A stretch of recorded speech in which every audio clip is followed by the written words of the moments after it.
জাতীয় পার্টি চেনেন?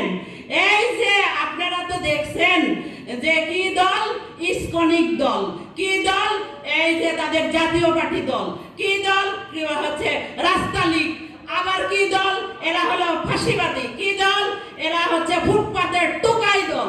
এদের উপর নির্ভর করে আওয়ামী লীগ আবার সোচ্চার হওয়ার চেষ্টা করতেছে, কিন্তু আমরা সেটা আর হতে দেব না। আমরা দাঁত ভাঙা জবাব দেওয়ার জন্য প্রস্তুত। আমাদের মেরুদণ্ড আগের চেয়ে এখন আরো শক্তিশালী, আমরা আরো বেগবান। আমাদের 10-এর শক্তি একসাথে হয়েছে। আমাদের প্রেসিডেন্ট কর্নেল অলি আহমেদ আমাদের দিক নির্দেশক, আমাদের দিক নির্দেশনা সঠিকভাবে আমরা পাচ্ছি, এবং অন্যান্য দলগুলোর পাশাপাশি আমরাও আমাদের এই দলীয় অনুষ্ঠানগুলা, দলীয় কার্যক্রমগুলা সাকসেস করতে পারা মহান আল্লাহ তাআলার কাছে, রাব্বুল আলামিনের কাছে অনেক অনেক শুকরিয়া। আমাদের স্যারকে মহান আল্লাহ তাআলা দীর্ঘায়ু কামনা করুক, আমি তার দীর্ঘায়ু কামনা করতেছি আল্লাহ তাআলার কাছে। স্যার যেন আমাদের নেতৃত্ব দেওয়ার মতো শক্তি আরো পান, তাকে মহান আল্লাহ যেন সুস্থ রাখে, আমরা তার দিক নির্দেশনা।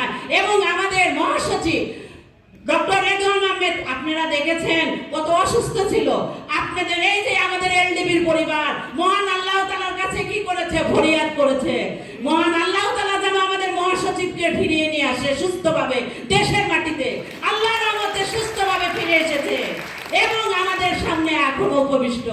মুক্তিযুদ্ধের সামনে, মুক্তিযোদ্ধাদের সামনে মুক্তিযুদ্ধের কথা বলার মতো দুঃসাহস আমার নেই, কিন্তু 24 সাল নিজে চোখে দেখেছি, নিজে পথে ছিলাম, রাজপথে ছিলাম, যুদ্ধ ঘোষণা করেছি, আমার পরিবারের লোকজনও গুলিবদ্ধ হয়েছে। তাই আমি বলবো অন্তর্বর্তী সরকারের কাছে যে অন্তর্বর্তী সরকার আওয়ামী লীগের যাদের বিরুদ্ধে মামলা হামলা আছে তাদেরকে যেন গ্রেফতার করে। এই গ্রেফতার যদি তাদেরকে না করে, কারণ যে সকল অফিসে এই যে লীগের যে অবস্থান, এরা কিন্তু জাতীয় পার্টির উপর ভর করে ষড়যন্ত্র লিপিবদ্ধ এখনো তারা করতেছে এবং চলমান।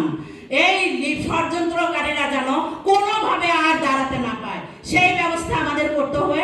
যুব ভাইয়েরা, এলডিপির প্রত্যেকটা ভাই ও বোনেরা, আমরা সবসময় আগেও সজাগ ছিলাম, এখনো সজাগ থাকবো, এবং ভবিষ্যতে যেন কোনো বৈশক্তি আমাদের যেন আক্রমণ করতে না পারে।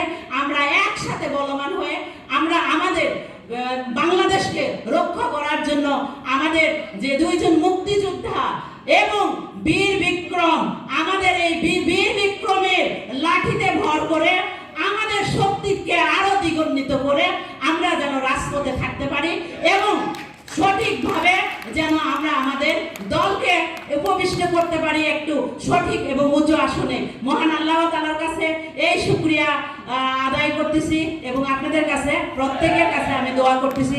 সবাই ভালো থাকবেন। লিবারেল ডেমোক্রেটিক পার্টি ধন্যবাদ, বাংলাদেশ জিন্দাবাদ, গণতান্ত্রিক মহিলা দল জিন্দাবাদ। আসসালামু আলাইকুম।